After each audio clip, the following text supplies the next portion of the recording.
શહેરમાં હોળીનો તહેવાર ઉજવવામાં આવ્યો। ઉપલેટા શમશાનર રોડ 110 પાન પાસે રમજાન માસમાં જે ગ્રાઉન્ડમાં મુસ્લિમ લોકો નાઇટ ક્રિકેટ મેચ રમવા આવે છે, પણ આજે હોળીનો તહેવાર હોવાથી મુસ્લિમ બિરાદરોએ મેચ બંધ રાખીને હોળીનો તહેવાર ઉજવવામાં સાથ સહકાર આપ્યો। આવી જ રીતે વોર્ડ નંબર 9માં દરેક હિન્દુ મુસ્લિમના તહેવારો ભાઈચારાથી ઉજવવામાં આવે છે। હંમેશા માટે આ વોર્ડ નંબર 9ના લોકો એકબીજાના સાથે રહીને જ તહેવારની ગોઠવણી કરે છે। હોળીના આ તહેવારમાં ડીજે રાખવામાં આવેલ, નાના ભૂલકાઓ અને લાડકી દીકરી રાસ રમતા અગ્નિના ચક્કર લગાવ્યા અને ઈશ્વર પાસે દેશ માટે હંમેશા સુખ શાંતિ રહે એવી પ્રાર્થનાઓ કરી।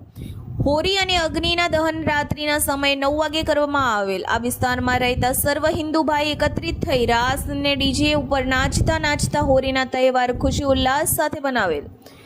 Reporter Asif Khokhar, DT news live 24, Rajkot.